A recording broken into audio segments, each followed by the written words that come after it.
In 1751, Charles VII of Naples and Sicily decided to embark on a grand project. A palace far larger and much more grand than even the one at Versailles, the Reggia di Caserta.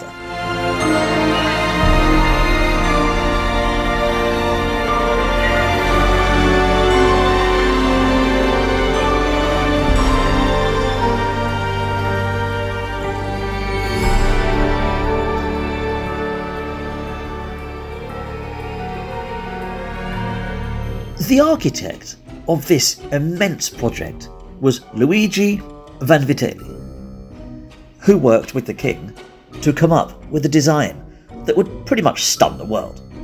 You see, the Baroque period was coming to a close.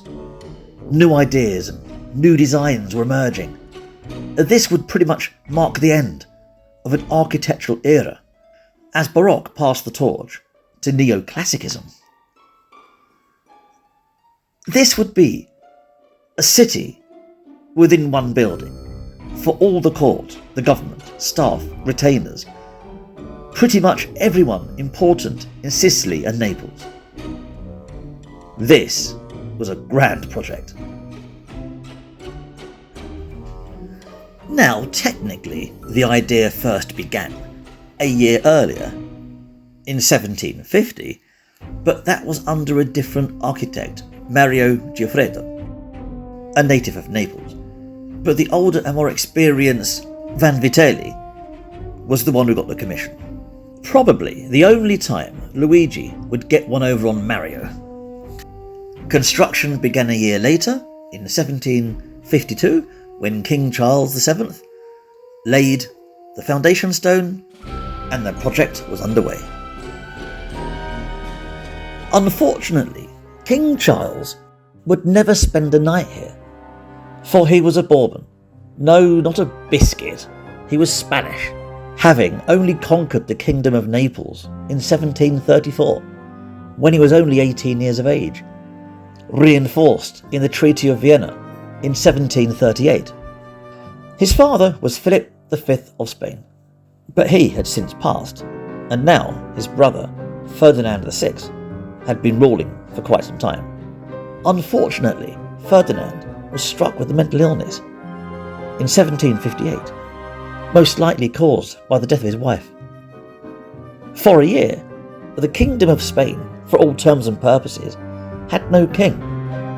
He was incapable of ruling. Then, in 1759, the illness finally took him, placing Charles Bourbon as the now Charles III of Spain. If you are a fan of Star Wars, you'll probably recognise this area. It's the Royal Palace of Theed and Naboo. In fact, it's why we decided to come here in the first place. It's actually the Grand Staircase of Honour, an iconic part of the grand design. Just one of many magnificent sights here at the Caserta. Charles could not rule both Naples and Spain due to treaty conditions, so abdicates, handing the Kingdom of Naples to his son, another Ferdinand, an 8-year-old boy. Now, I'm not going to bore you with the measurements and the like, but let's just say that this is around twice the size of the Palace of Versailles. Its 5 floors house 1,200 rooms, which include around 24 apartments to house the members of the state. There's 4 gardens, 3 atriums. It's huge. I usually deal with medieval castles, Roman buildings, but this is something else. A new era altogether. In 1773, Luigi Vanvitelli dies, leaving his son Carlo to complete the monumental effort. By now, the plans of the palace had been distributed throughout Europe, allowing others to imitate the style, furthering the neoclassical period. But sure, the palace was completed, but there wasn't any furnishings or decor. It was a shell, and the last room, the throne room, wouldn't even be completed until the mid-19th century, long after even Carlo passes into the realms of history. Oh yeah!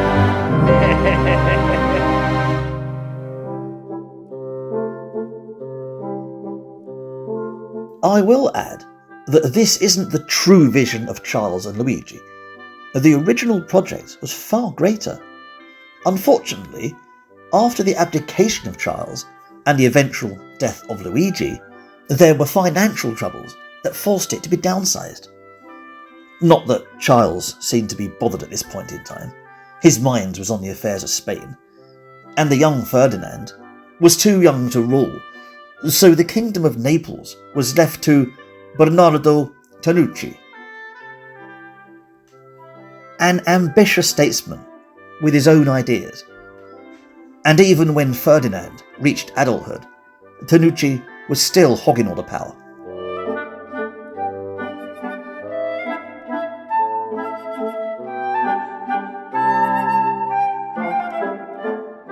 So this is contemporary art by Joseph Beuys, and as you can see, he obviously wasn't a very big fan of glass, but he did have a smashing time.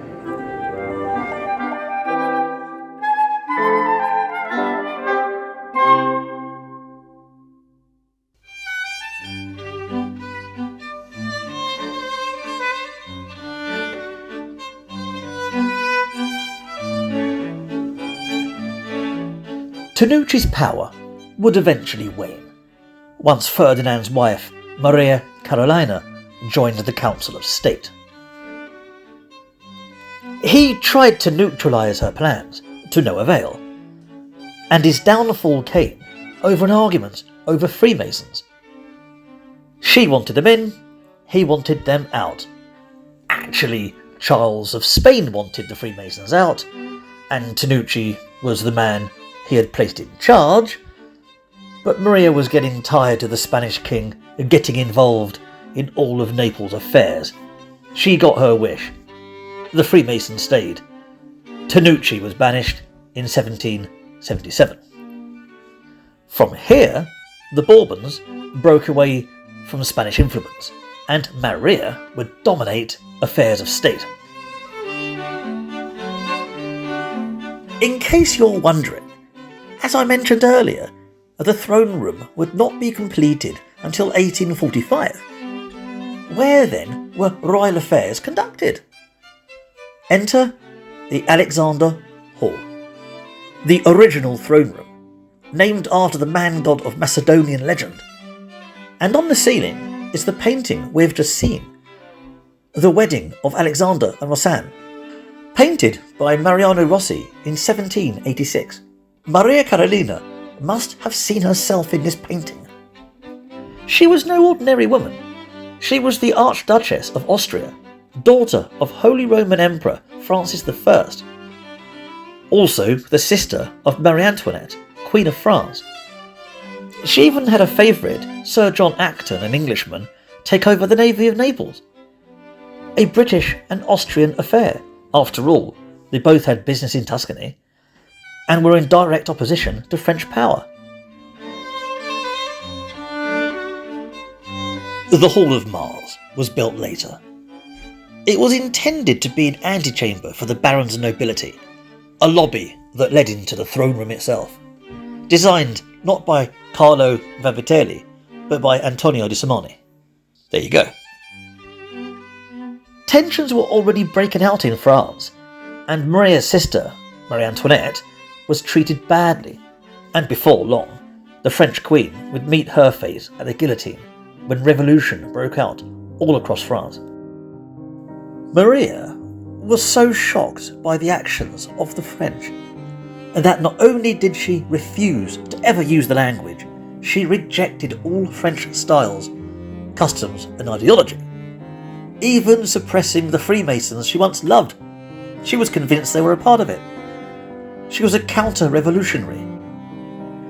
Thus we arrive at the War of the First Coalition. And take in mind, the Caserta hadn't even been finished yet.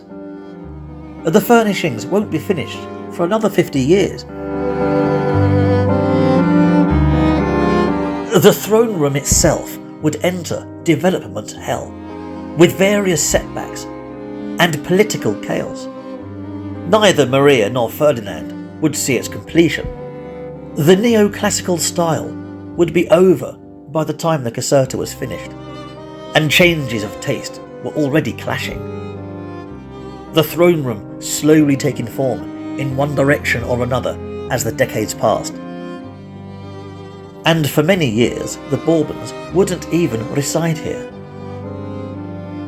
because a certain Napoleon was being a bit of a pickle.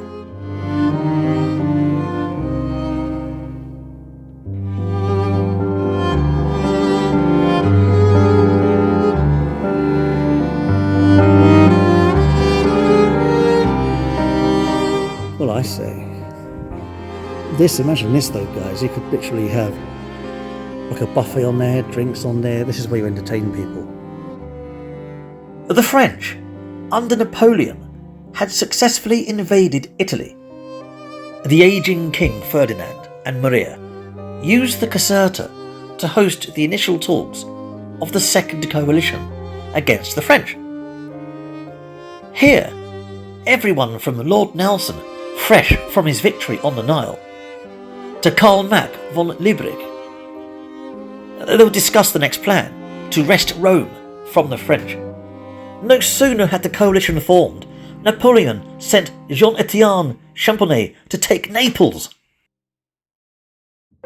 Ferdinand heads for Rome, but he doesn't stand a chance. The royal family fled, escaping to Sicily. The king hops onto Lord Nelson's HMS Vanguard and flees the country, and abandoning the kingdom. Naples was in turmoil, with various opposing factions from nobles to the rabble of the Lazzaroni, not helped by the fact that Maria had broken up Naples into 12 different wards, much like Paris in France. Effectively, Naples was now under some kind of republic, supported by the French. What with the king gone, no one's in power.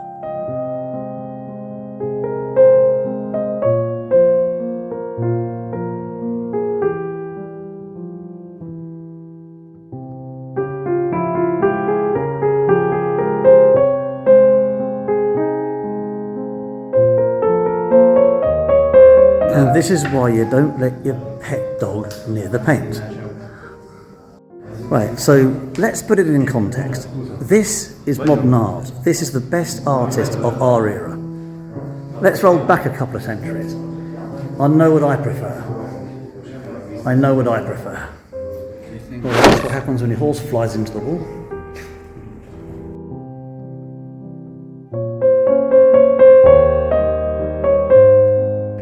Yeah, but this is how you used to travel. This is a travelling tactic. You would sit in there. No. You, like those four there. Poles to go through. People would hold the poles on each side and carry you through town.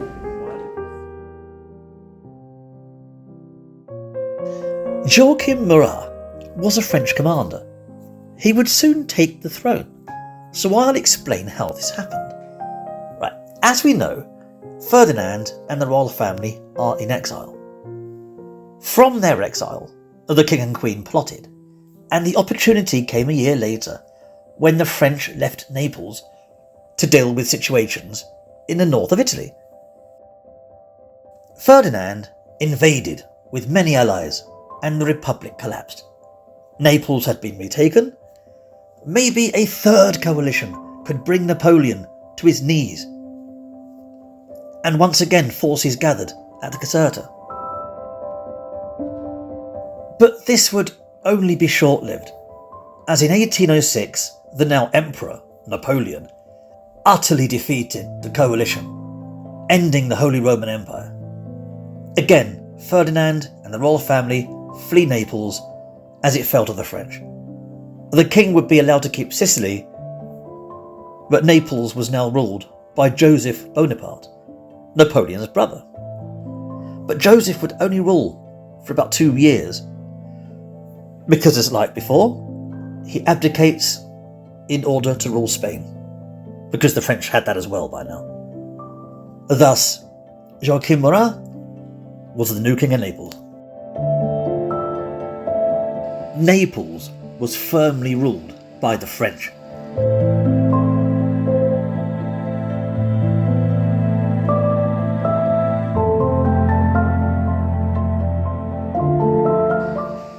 By now, Lord Nelson had fallen in the Battle of Trafalgar, so Maria's allies in the British Empire were thinning.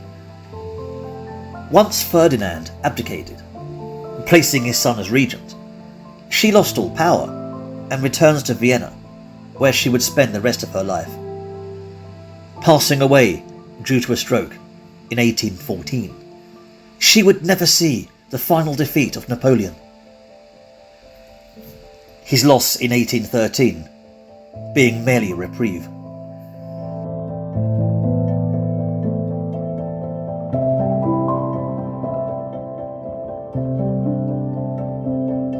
Napoleon was on the loose, and pro-Napoleonic forces were on the move. King Murat had always been loyal to his emperor, and so declares war on Austria. This resulted in the disastrous Battle of Tolentino, where the French were scattered. Murat flees Naples, and is shunned by Napoleon. Again, without a king, the Napolese turned to Ferdinand, who is soon named king once again, and this time the king of the two Sicilies. It's something to do with southern Italy being Sicily as well as Sicily. Don't ask, I don't know. But either way, old Ferdinand is now back on the throne. Murat would try to reclaim his throne, following the final defeat of Napoleon, but was arrested, and he met his end at a firing squad, courtesy of Ferdinand.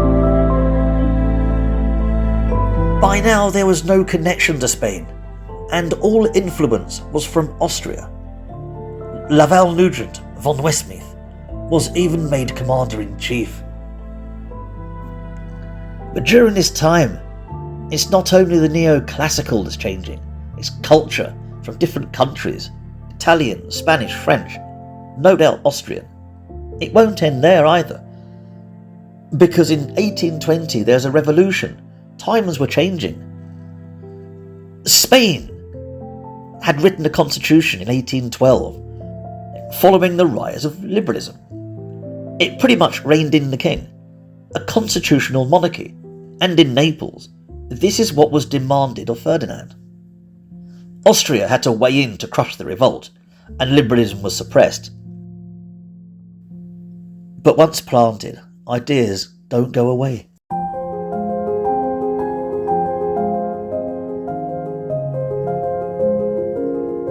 Austrian influence grew in Naples, and when Ferdinand left this world, his son Francis I had no interest in politics, leaving all affairs to the state. A paranoid man living in fear of the revolutionaries, who were a constant presence. Sure, he managed to mitigate the Austrian presence, but he didn't accomplish much, and his short reign was only 5 years. His son, Ferdinand II, carried the same liberal ideas that had been suppressed only a few years prior, and began reforming the kingdom. But even he would face insurrection, as revolutions were breaking out all across Europe in 1848. People were demanding a constitutional monarchy, this time based on the French Charter of 1830. However, despite his outward liberal demeanour, Ferdinand II refused to cooperate, demanding to rule absolute. He even dissolved Parliament, raised an army, putting down another rebellion in Sicily. Things were falling apart. Conditions in Naples were so poor that Gladstone of the British Empire, a conservative, sided with the liberals and denounced the Bourbon king. Things were going from bad to worse. This eventually led a soldier to stab the king with his bayonet, which led to infection, which led to death. Some say poison was involved, but infection was assumed to be the case, and all the contents in the king's room were burned. But at least he got to see the final completion of the Royal Palace of Caserta, the throne room having been completed amongst the turmoil.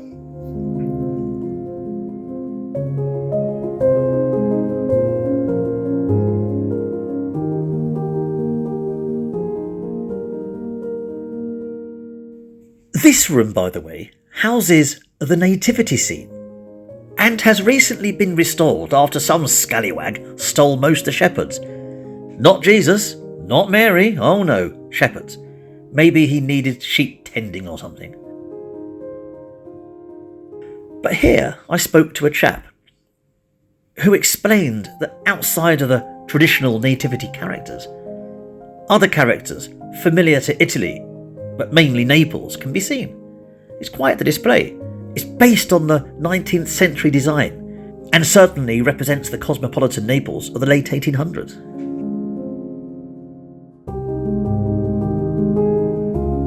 But as I said before, Naples is in turmoil, and the next king, Francis II, would fare no better, lasting a mere 2 years before being deposed in 1861. The Kingdom of Italy was born. A constitutional monarchy under Victor Emmanuel II, an Italian. But he wasn't ruling from a neoclassical palace. He was ruling from Rome.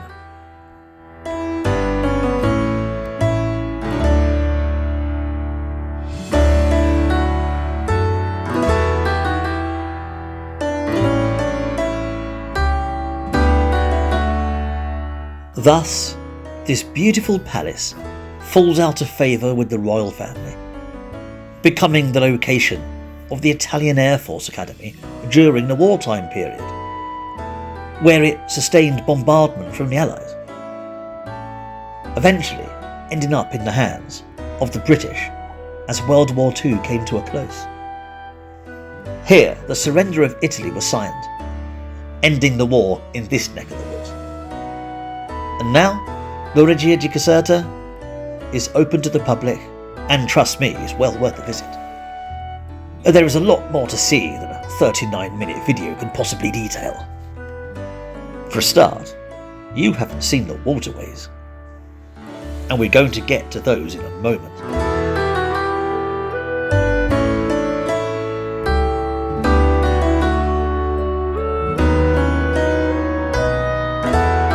But before we get to the waterways, we've got to leave the main building. And these rooms sort of circle their way around. So where we started, on the staircase of honour, is where we'll finish. I will mention that the paintings here are beautiful. You could spend the day here just admiring these, let alone the decor. Though the modern art is below par, to say the least, ranging from ignorable to dire. In my opinion, most of them spoil the room. Then you have the frescoes that adorn the ceilings, as you have no doubt have seen throughout this video, painted by masters of their craft. Not a room was rushed, and each was completed to the best of standards.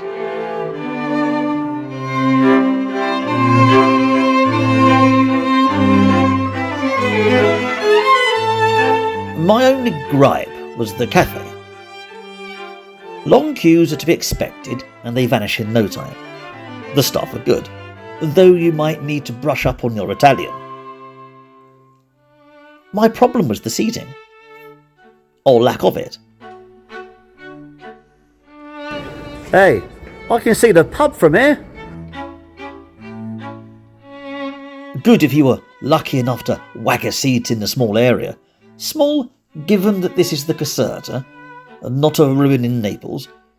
You've got to park your derriere out in the hallway, at the mercy of the many pigeons that lurk above, ready to drop their loads like the Luftwaffe. I didn't see any of this personally, but I covered my beer just in case. I wasn't taking any chances. And don't think for a second that is all there is to the place. Oh no. We didn't visit all of the rooms. The theatre, for instance, and couldn't possibly see all 5 floors in one day. In fact, I'm not even sure what rooms are available to visit. But guided tours seem to take you all over the place. But being Star Wars fans, we pretty much wanted to see the Staircase of Honour and the vestibule, so took the circular route round, visiting the throne room, the King's and Queen's personal solars, and various other state apartments.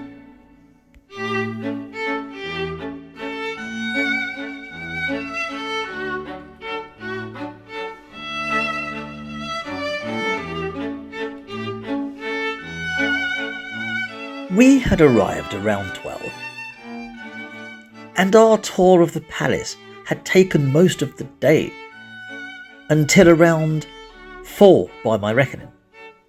We explored every nook and cranny of every room we visited. My favourite parts, aside from the Naboo bit, were the Alexander Hall, the throne room and the library. I really wish I could see what books the Queens had collected over the years. So I will bid adieu to the royal chambers, as glorious as they are, and head towards the stairway that leads us down to where it all began. On the Staircase of Honour, aka the Palace of Naboo. Yeah, that's what we really know it as. You can just see Padme in her entourage, being led down those exact stairs by the Viceroy and his battle droids.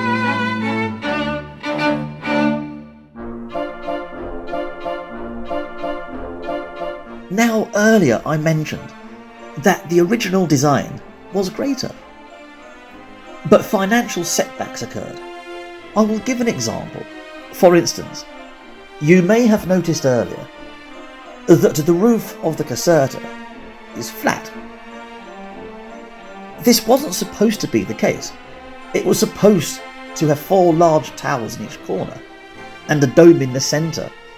This wasn't supposed to mimic Versailles, but surpass it in every way. There were other buildings and gardens that would never be built, often being altered over the decades as fashion changed.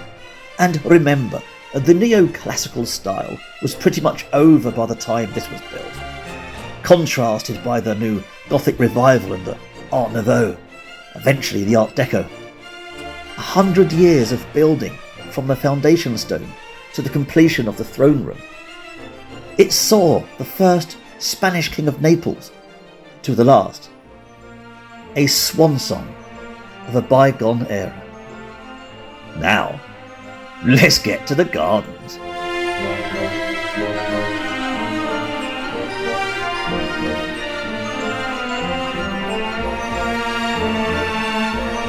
The waterway. 2 kilometres of beautiful fountains and cascades. It might look quite the walk, but trust me when I say it passes so quick. There is so much to see on your route back to the palace. I say back to the palace because we took a shuttle bus to get there in the first place, and then we came back. Just listen to the water of the cascade.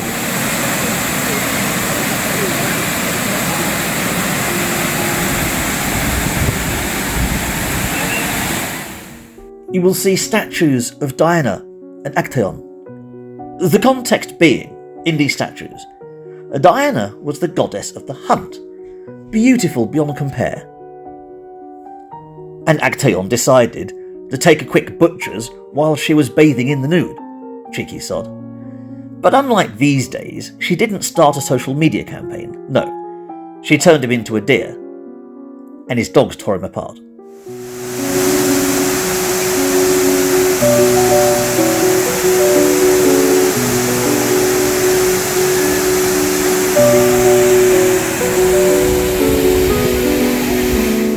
And here we can see Vantivelli's true vision, as his masterful waterways vanish into the distance, the palace gradually growing closer with each step.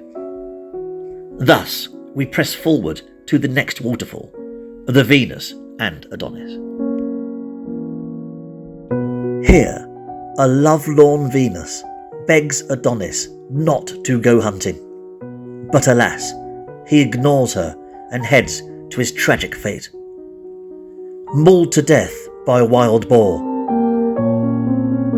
All around are statues of nymphs who, along with Venus herself, gaze on in horror at the wild boar that lurks nearby.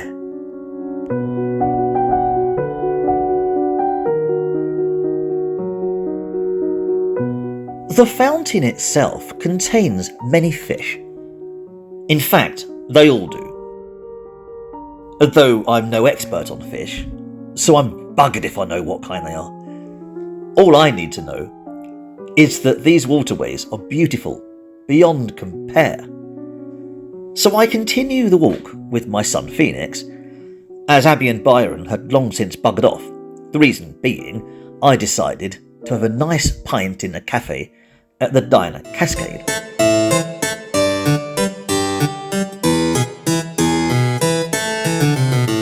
And looking back, you can see the genius of this wonder. It turns out that there is a tower at the top of the cascade, looking down upon the long waterway. Although I would have had little intention of actually climbing up there, but if you're into gazebos that gaze out over things, then I would strongly recommend it. We spent some time gazing at these fish, creatures oblivious to the outside world, knowing only their environment and nothing of the greater universe around them. A bit like people from Wigan. Everything is going on in this fountain, as Ceres mingles with everyone from nymphs to dolphins playing trumpets. But it seems the French didn't like this one very much, because they've chipped away her headgear.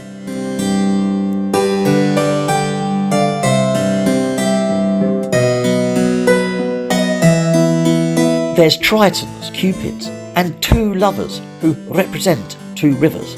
Ceres herself holds the medallion of Tricaria, the symbol of Sicily. It looks like we've covered some distance, but in reality, we're not even halfway. Although now, even the cascade is growing ever distant, as the palace is taking form.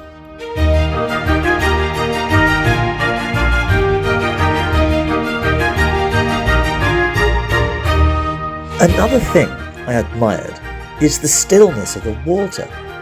Given the fountains and cascades that interject, you would have thought there would have been some turbulence here, but no. These designers were something else, controlling the flow at each level. So, hey, wait. Hello there! Ciao! This is Italy. Hang on a minute. Hello. Check out this bugger.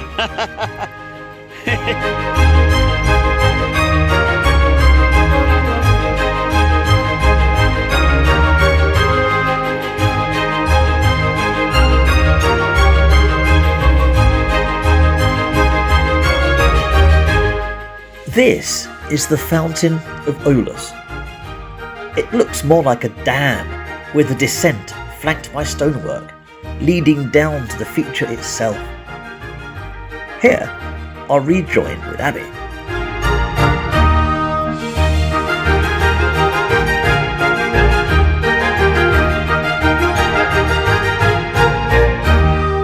The Coitry complete once again, like the four hobbits of Tolkien, having completed their epic quest. Although our own quest wasn't quite as epic. And we didn't have a ring. So that put that to bed. Talking of epic, this next piece is from the Trojan War. Here, Aulus, son of Hippotes, a god of the winds, prompted by Juno, sends his wrath against Aeneas, the son of Aphrodite, and the Trojans.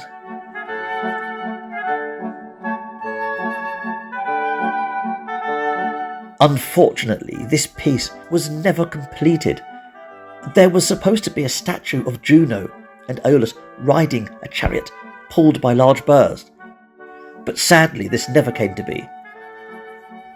There are so many little coves and hidden areas to explore here, albeit with eyes and camera, and I'm not sure you're allowed to enter the water. Even if you were, I'd strongly recommend against it.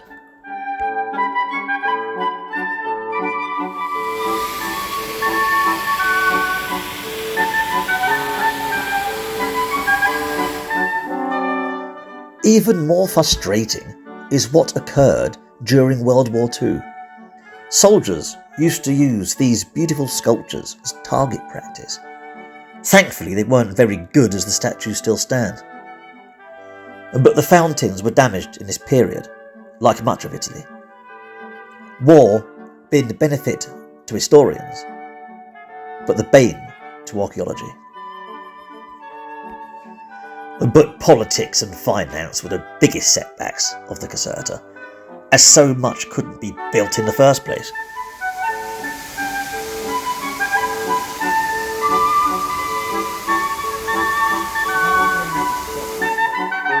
I wonder if they have to constantly feed all these fish, or do they have their own ecosystem going on? Are any of these fish carnivore and pig out on the little ones? I don't see any fish food lying about. Does make you wonder.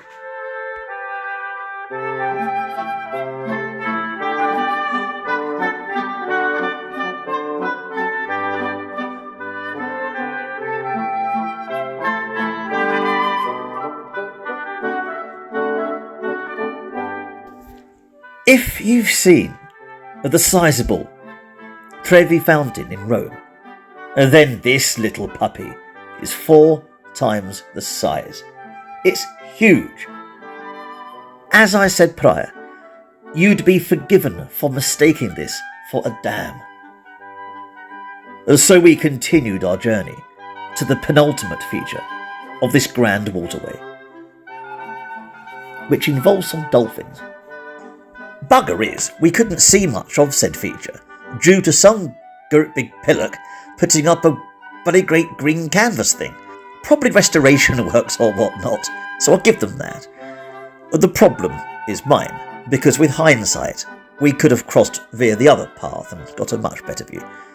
Either way, the sculpture is a big sea monster, flanked by dolphins, each spewing a fountain of water. It's actually one of my favourite ones. I love a sea monster.